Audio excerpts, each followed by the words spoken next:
Let's continue talking about digestive anatomy and physiology.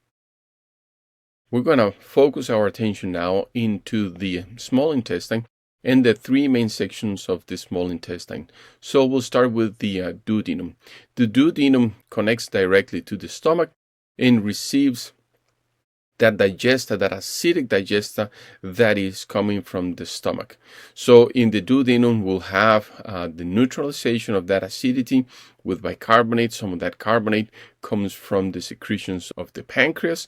We also have in the duodenum the addition of bile products, of enzymes that will come from the pancreas as well, and will start the digestion of the lipids, continue the digestion of the proteins that started in the stomach, and will continue with the digestions of carbohydrates that started in the mouth with the salivary amylase.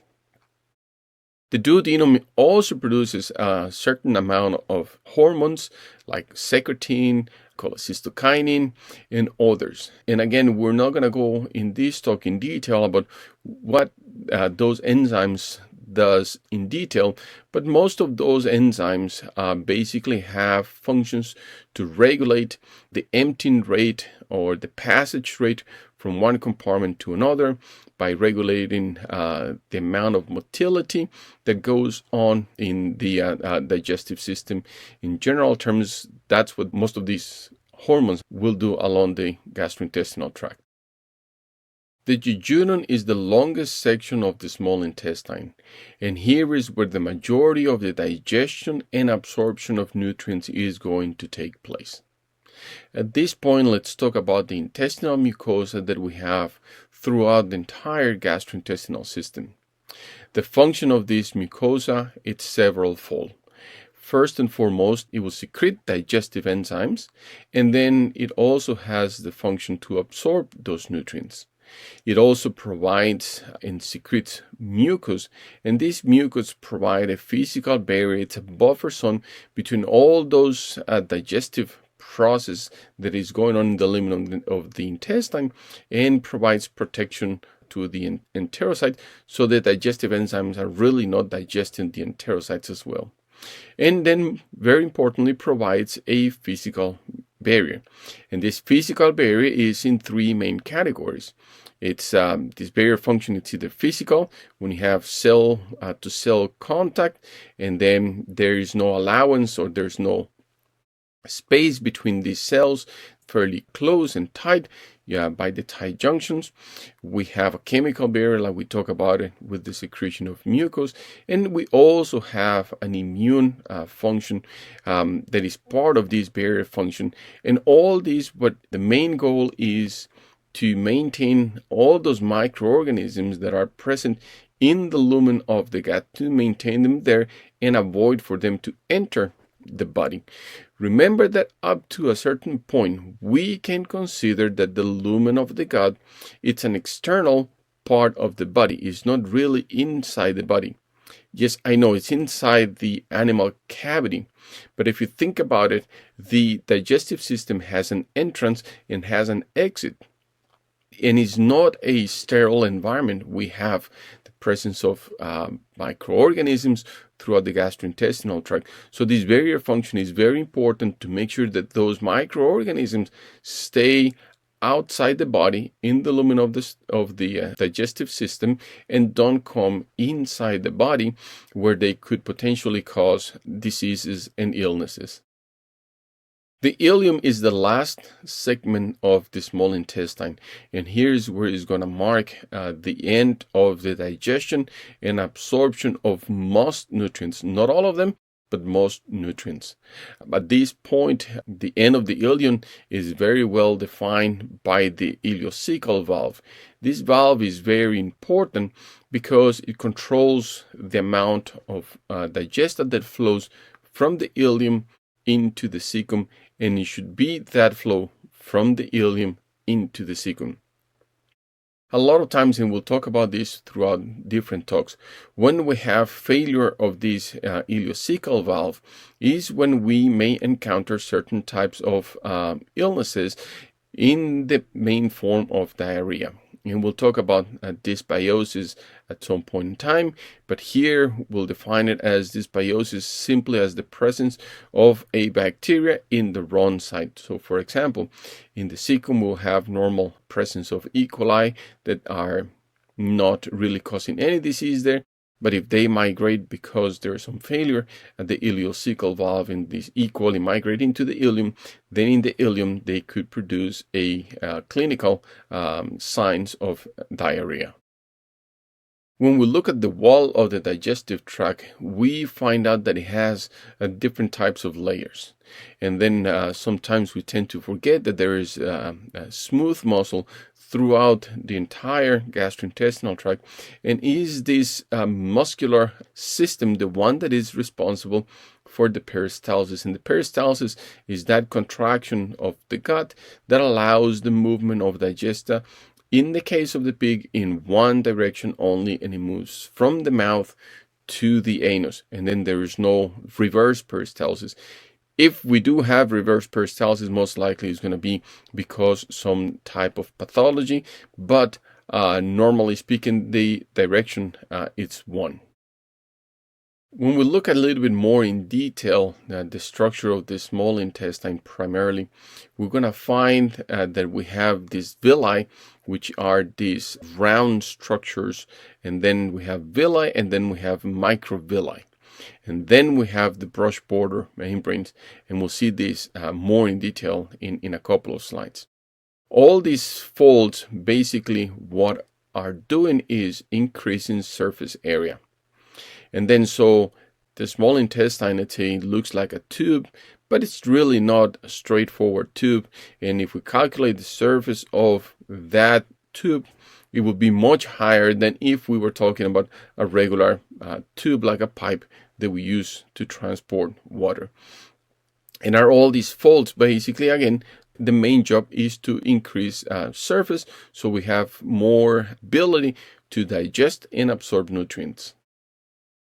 This is another picture when we can see those folds, and we can see this villi, and then we can see that this villi, inside or at the core of each villi, we have arteries, and we have veins, and we also have nerves, and we have a lymphatic vessel as well.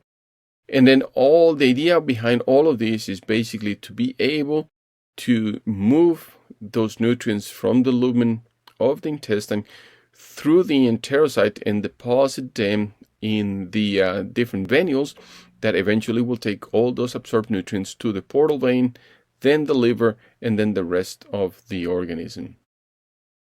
We can see here pictures of the villi, of the epithelial cells, and then highlighting the microvilli of those epithelial cells.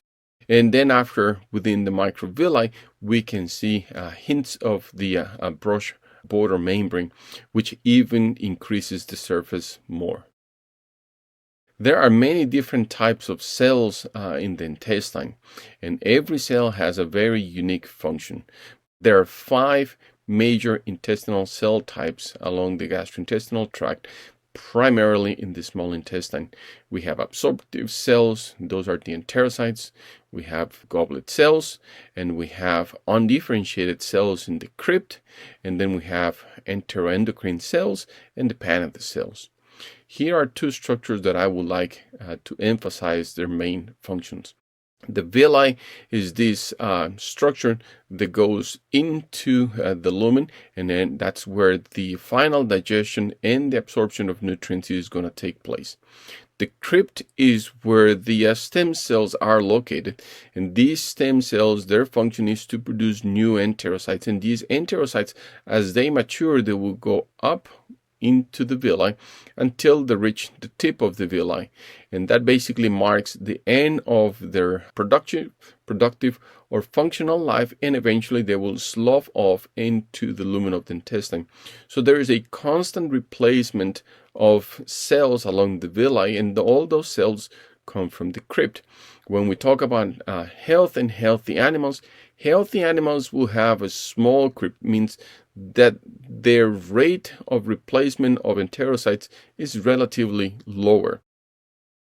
Animals that have a deep crypt, basically will mean that they are running a very active reproduction of these enterocytes, and that basically indicates that there is some sort of pathology, something is not right, and obviously this fast rate of production of cells will have a great demand for energy and nutrients that will be going towards the maintenance of the gastrointestinal tract instead of going towards other functions like growth. Like I mentioned before, each cell and each cell type has a specific functions, and I'm not going to cover all of the different types of cells because that will be 3 talks in and of itself. But we basically can summarize that the enterocytes is the one that will do the final digestion and the absorption of the nutrients. The goblet cells are the ones that secrete mucin, and mucin is this protein carbohydrate complex that covers the cells and protect them from certain microbiota, certain pathogens, and also from the action of the digestive cells. We have the plasma cells, which are part of the immune system, that they will secrete immunoglobulins. And let's remember that the biggest immune organ in the body is actually the digestive system. So the biggest part of the immune system in the body, we will find it in the digestive system. Continue in a caudally direction. After the ileum, we're going to encounter the cecum. The cecum is a very interesting organ because it's a single entry hollow chamber, contrary to most other parts of the digestive system, which have a specific entrance and a specific exit. The cecum has a single point of entry and exit is the same. Here is where we start to think about the main fermentation of nutrients.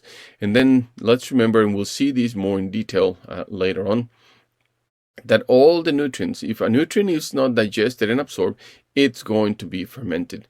And that fermentation, a great scale fermentation, will start at the cecum. And the cecum can adapt in terms of its ability to ferment, and it can change, it can grow quite drastically in pigs if we're feeding animals diets that are high in fiber, that have lower digestion coefficients, and therefore it will have greater need for fermentation of those products. So the cecum can be quite adaptive.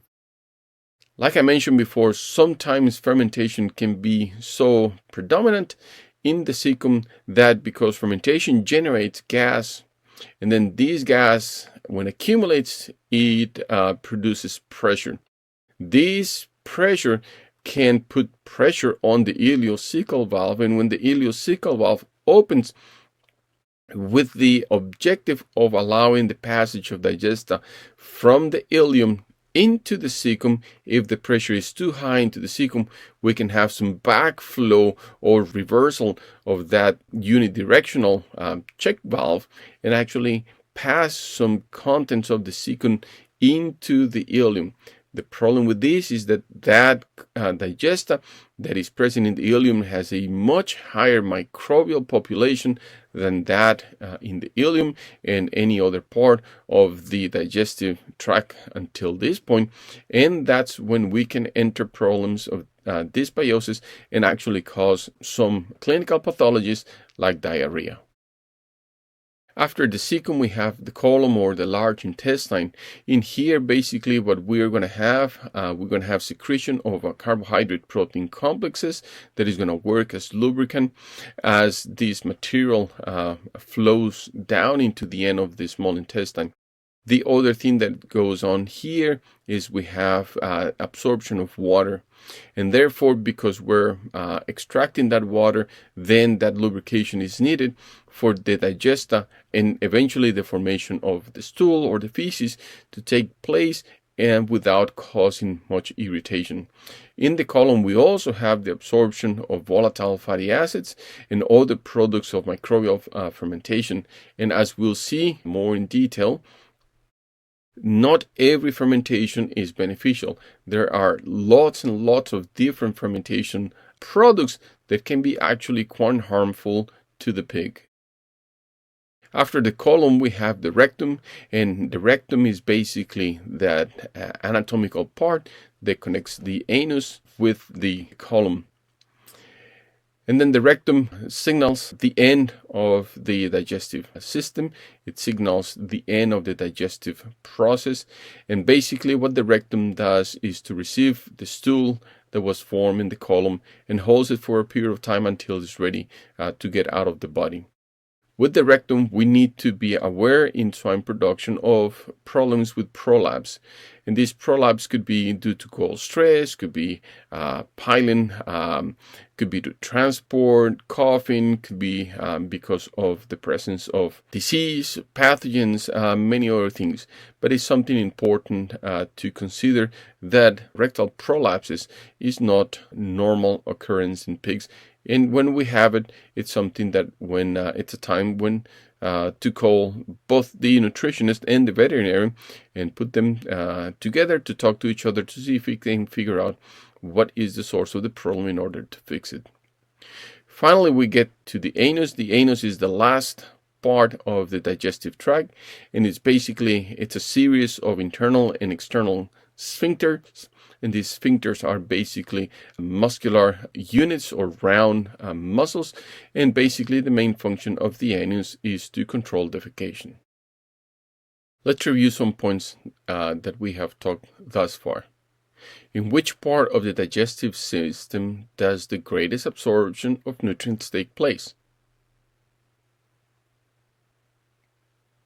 In the small intestine, in the duodenum, jejunum, and ileum, although we can say, if we want to be a little bit more specific, that likely in the jejunum is where the majority of nutrient absorption takes place normally.